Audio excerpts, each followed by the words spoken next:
Occupational English Test, Practice Test 2. This test has 3 parts. In each part, you'll hear a number of different extracts. At the start of each extract, you'll hear this sound. You'll have time to read the questions before you hear each extract, and you'll hear each extract once only. Complete your answers as you listen. At the end of the test, you'll have 2 minutes to check your answers. Part A. In this part of the test, you'll hear 2 different extracts. In each extract, a health professional is talking to a patient. For questions 1 to 24, complete the notes with the information you hear. Now look at the notes for extract 1.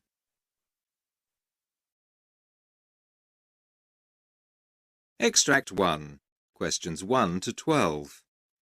You hear a gastroenterologist talking to a patient called Martin Rush. For questions 1 to 12, complete the notes with a word or short phrase. You now have 30 seconds to look at the notes.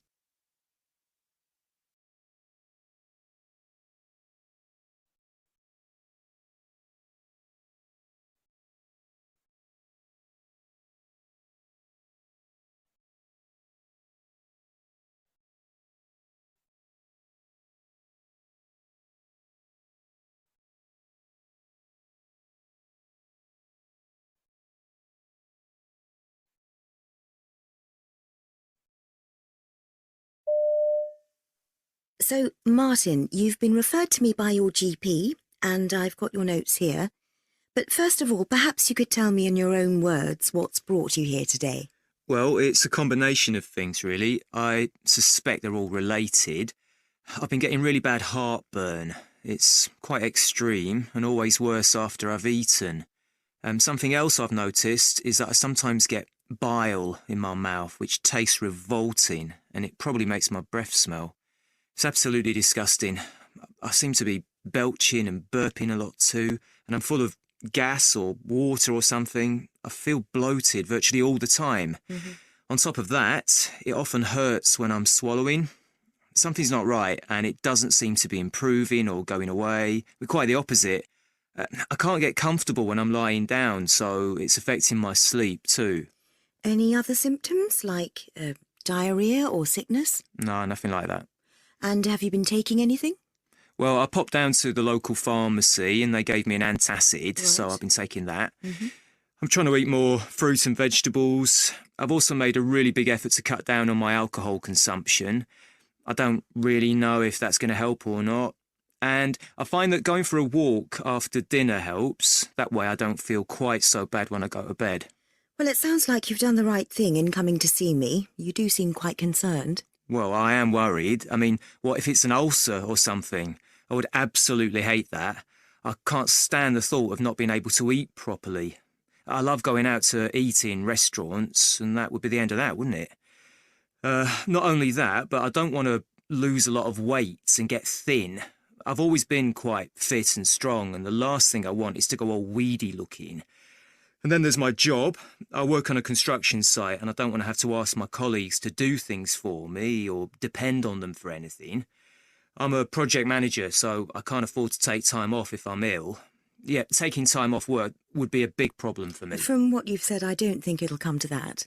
Could you look into it, though? I mean, do some tests. I reckon that'd give us a clue as to what's going on. I'm just worried I might need to have surgery. That'd be awful. I'd really hate that. OK, well, I think we're getting ahead of ourselves a bit. Could you just talk me through any major illnesses or accidents you've had in the past? Well, there's not much to report. When I was small, I had whooping cough. Then I went travelling around Central Asia 4 years ago and managed to get a bug, some food poisoning thing. And the only other thing was last year I was helping my friend move house. I slipped a disc. I felt my back go when we were picking up a heavy sofa. Right. And one last question before I take a look at you about medication. Where are you with that? Well, I'm still on the blood pressure tablets my GP gave me 3 years ago, the Ramipril. That's the only medicine that I'm actually prescribed. Otherwise, I do tend to take a fair amount of ibuprofen because of the work I do.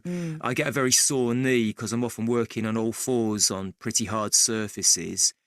That's about it as far as medication's concerned, though. OK. Well, thank you for all that background. That's really useful. What we need to do now is...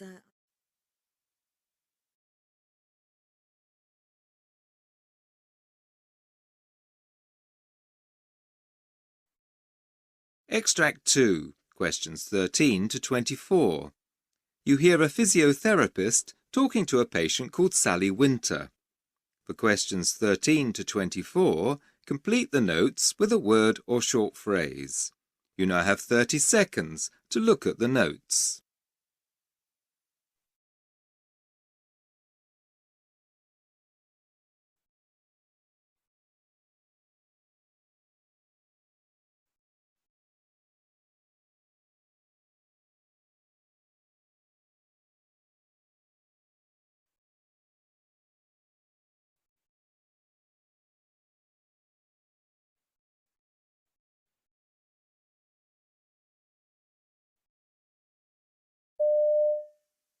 So, Sally, you've been referred to me by your GP, and I've got your notes here.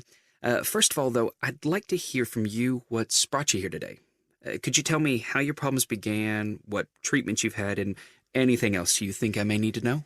Well, it all started about 5 years ago. I began to notice a pain in my arm, and it's gradually got worse. Okay. It's a horrible type of pain, a sort of tingling like pins and needles going all the way down my right forearm from the elbow. It's the inside part that's particularly bad, and it occasionally affects my little finger too. Anyway, I've had to come and see you because it's got to the point where I can't work. I cycle for a living. I'm a delivery cyclist, and last weekend I noticed I was finding it hard to use the brakes, and when I turn corners, it's agony. I just can't seem to grip things properly. It's having quite a big impact on my life. I mean, all of the hundreds of little jobs I do every day that I never used to think about now seem almost impossible. This morning I had to ask my son to tie my shoelaces for me. My wrist feels so weak. It's ruining everything. I see. So what have you been doing to manage the pain? Well, I went to see my GP. It must have been about a year ago now.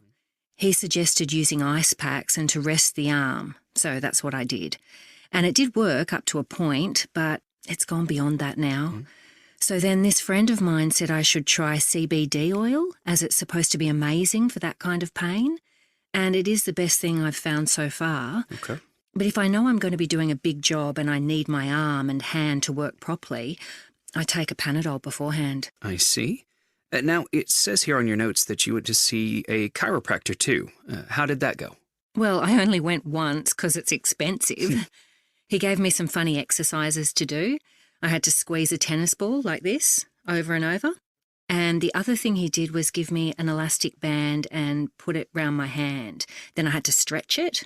Oh, and one more exercise where I had to lift a little weight up and down slowly. But it didn't help much, really.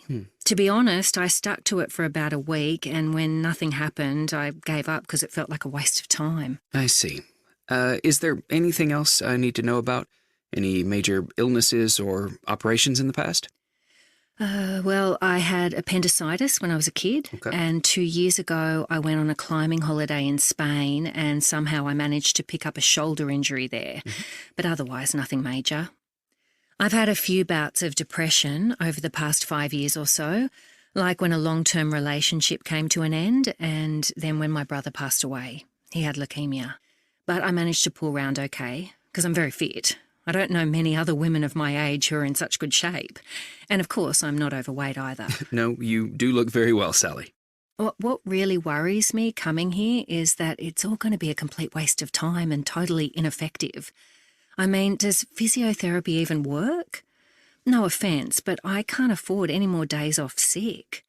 If the problem's ongoing, like a long-term thing, then I'm going to be in trouble.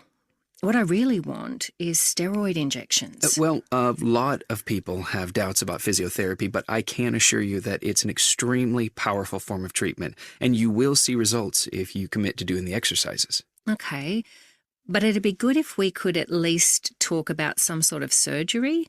My GP said I had to come and see you first. I don't think it'll even come to that. From what you've been saying, I'm confident that we'll be able to handle this with physiotherapy and over-the-counters.